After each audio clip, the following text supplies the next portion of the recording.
What's up, guys? Welcome back to the basement for another episode of me jabbering about stuff in my basement.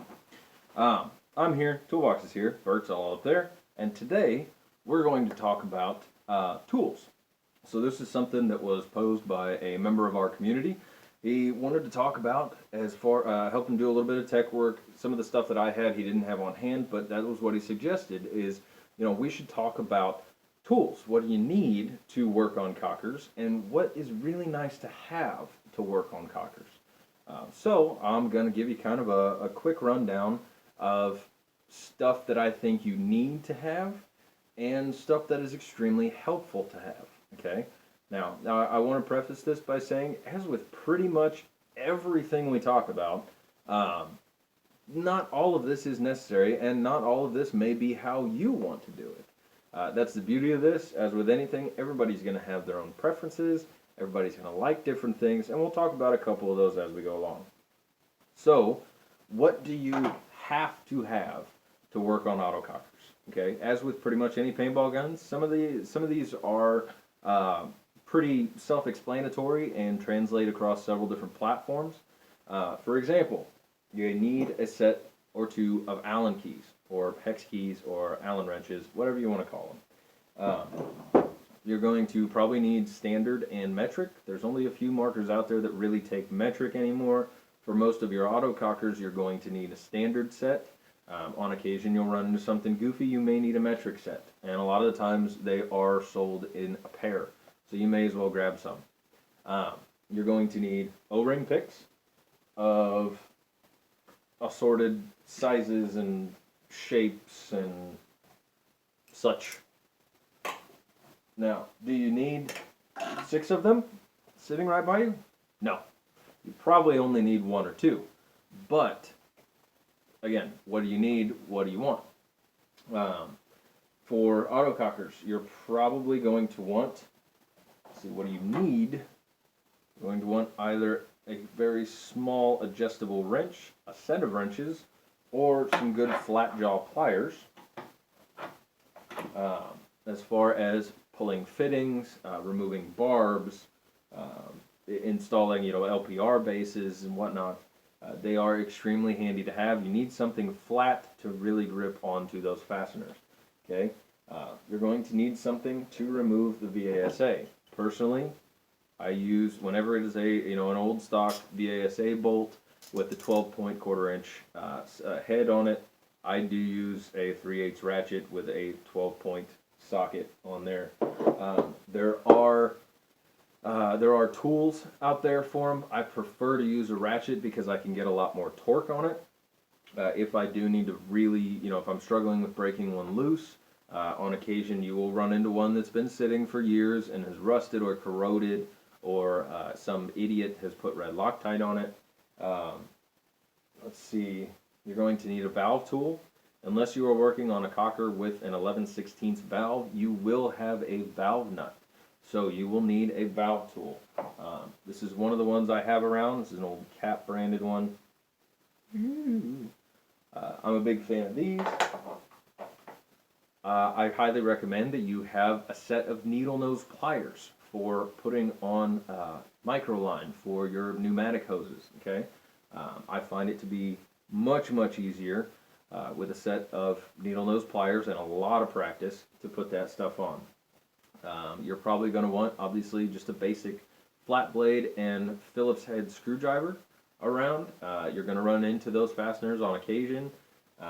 You're going to need some oil. You're probably going to need some grease, not Dow 55.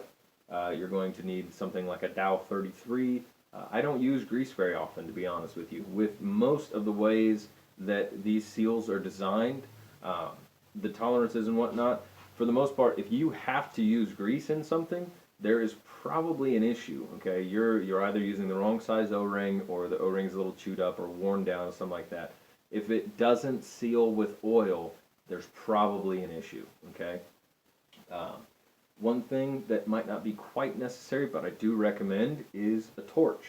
Whether it be a propane torch, a small butane torch, a slightly bigger butane torch, you're going to run into some red Loctite, you're going to run into some stubborn stuff that's been together for a while, and a little bit of heat does help. You can also do this with a heat gun. Okay, um, you're probably going to want either a small table vise or a set, even some chunks of rubber or leather and some vice grips. Fact is, you can do without a lot of that, but it is extremely helpful. You're going to need some Teflon. You're going to need some Loctite, and I would recommend only blue and red. Red only in one particular place. That place being the junction between the pump arm and the ram arm. Other than that, that's really the only junction that I ever use any red Loctite on, because it's the only one that no matter what else I have tried, I have still seen walk out on occasion. Okay. You're also, obviously, you're going to need some O-rings. Okay. You can buy generic autococker kits. You can buy just regular paintball kits. This is one that I have put together myself, just pretty much the run-of-the-mill stuff you're going to need for most WGP-based markers, along with a few specialties here and there and some spares of this and that.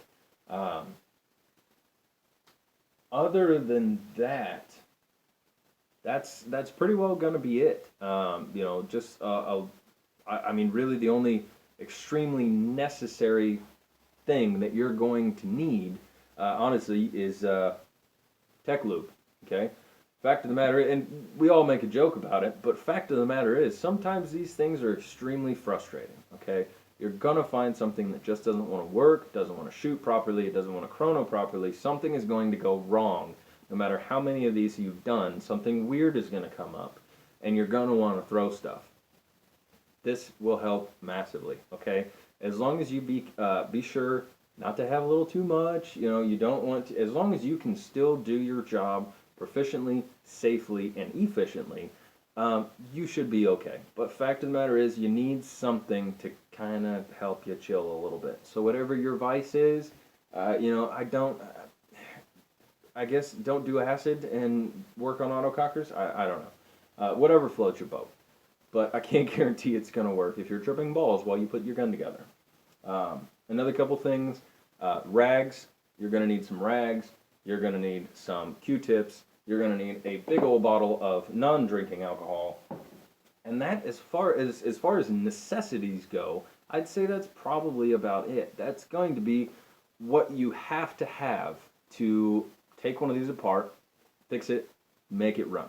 Okay, we're not talking about anything fancy, nothing that's making it that much easier, but those will get you by. Okay, now a couple of things that I would recommend that I really enjoy working with, or that I have tried other versions of or lesser versions of, so to speak, and I've been less impressed, and so went to something else. I'll pan this down just the tiniest bit. Okay, so a couple things that do definitely help. When pulling barbs, okay, on rams or on three-ways especially, I really like to use a small 1/4-inch ratchet and socket, and you will notice this is a 6-point socket, okay? Just like, I was an automotive technician for years, and as any of you know that have had to use your hand tools to make a living, the fewer sides of a socket, the fewer points of a socket that you can use, the more torque you're going to be able to safely apply to whatever fastener or part that you're trying to remove. Same thing goes here, okay? If you can use a 6-point socket on a 6-point bolt or fastener or barb, do so. I understand that on occasion you do have to use a 12-point socket, and I get it. Sometimes you got to work with what you have. 6-point sockets will help you massively, especially when you're working with, say, brass or other soft metals, aluminum, stuff like that. The other thing is I prefer these over wrenches because you can get right up on that axis and really feel the torque that you're applying so that you don't strip something out. Again, going back to the ISA removal, I prefer to do it with a ratchet because you can apply much more torque than you can with the little T-post tools to break those loose, and on occasion you do run into some frustrating stuff. Knipex flat jaw pliers, or whatever other brand flat jaw pliers. These things are wonderful, okay? They are a little bit pricey as far as a pair of pliers go. They are so worth it. I love these for either tightening fasteners or fittings in tight places. They are also very nice because they don't mar things anywhere near as much. If you do have to, say, grip the tube of a ram to break the base loose, they will still mar stuff, but not nearly as bad as, say, putting a pair of channel locks on it, okay? These are very, very convenient, very nice to have. Like I said, O-ring picks. I do recommend having an assortment. I have, for example, right here, you can kind of see the top of it. Right here at my main spot on the bench, I have about an 18-inch magnet bar with all of the tools that I keep on hand that I use every time I work on guns. Okay, and I do have about 6 different O-ring picks here in large sizes as well as dental size picks. You do have a pair of channel locks, which don't get used very often, but on occasion you have to have them. Another specialty tool that's really nice to have if you can find them are these. These are reg top pliers. Okay. Super Stanchi Customs was making these several years back. These ones, I was not able to get a pair from Super Stanchi, so I had someone else make them for me, and unfortunately I have since cleaned out my inbox, and I cannot for the life of me remember the guy's name. He was a real pleasure to work with, and did these for a good price, and they are of pretty damn good quality. These are very helpful. We have all had that struggle of trying to grip the top of a reg to break it apart, and it can be a gigantic pain in the ass if that thing is really seized on there. As we talked about, a couple different torches really helps. Like, you know, personally, you only really need one on occasion. I have a couple, you know. A drill is very helpful to have for polishing small parts, as well as checking the straightness of shaft style parts. Let's say the shaft for a 3-way in brass, or the ram arm, or a pump arm. You can check part of it at a time. Most of us don't have a lathe laying around to check this stuff in. A hand drill will do just as well. You just have to be careful and pay attention to what you're doing. Obviously, like I said, we have the Loctite of a couple different sizes, a reg tester, or tank tester, pressure tester in general. All this is the adapter from a remote line, a slide check. This is a quick disconnect here so that I can change gauges if I want. And then this is a rather large, I believe this is a 2-inch 1500 psi glycerin-filled gauge. Is this overkill? Yeah, but it's also extremely accurate, okay? And that's what I wanted for this. Now, is this necessary? No. You can do it with a pretty small gauge, but in general, the smaller the gauge, the less accurate it's going to be. The larger the gauge, the easier it is to have it more accurate, as well as that being a glycerin-filled gauge, which helps quite a bit. Necessary? No. Helpful? Yes, especially for diagnostics. Let's see if there's anything else in particular. A constant air supply helps quite a bit if you do have anything. I've got a couple scuba tanks and a couple a small 13 CI tank that I use. One more thing that I do use that I haven't seen anybody else mention, but I use it on every build, is a single reball. Okay? Reball is a relatively dense foam reusable paintball. Okay, these are often used in indoor courses or for training. They really suck to get hit with, especially if you're playing at full velocity, because there's a much more solid mass there. Okay, I use Reball every build because I tend to space off my detents. Okay. I firmly believe that, you know, it's not the biggest thing in the world, don't get me wrong. It's not necessary at all. But the further in that detent is, the more the bolt has to push it out of the way for the bolt to push forward. So it does make for a slightly smoother cycle, and it's just me being picky, okay?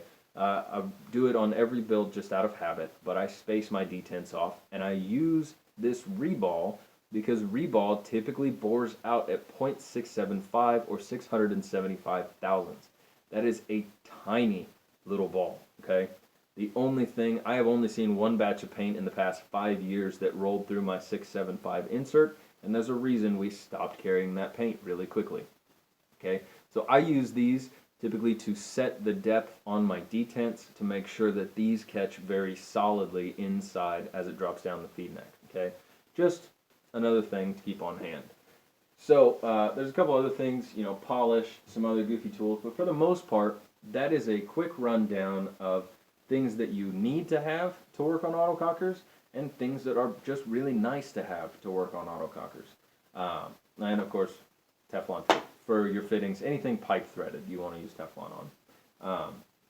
Other than that, guys, everybody has their own preferences. Everybody has their own favorite tools, and a lot of guys out there have a much better setup than I do. So it's all about finding how you like to work, what you like to work with. That being said, I think that pretty well covers it. As always, guys, if there's anything I didn't say, didn't explain very well, or if want to talk a little bit more in depth on it, or if there's anything else you guys just want to talk about, feel free to let me know. I'm always happy to make some more videos for you. We have the mill up and running. I am picking up the last of some of my measuring equipment tomorrow to get everything 100% squared up. I have already been chopping on some stuff, even with it not 100% squared up, because toys. Got some really cool stuff in the works. Travis Richardson, if you're watching, this is you, bud. This thing's going to be awesome. So we got some really neat stuff in the works, all kinds of interesting projects going on, and looking forward to making some more for you. So as always, guys, have fun. We'll see you next time.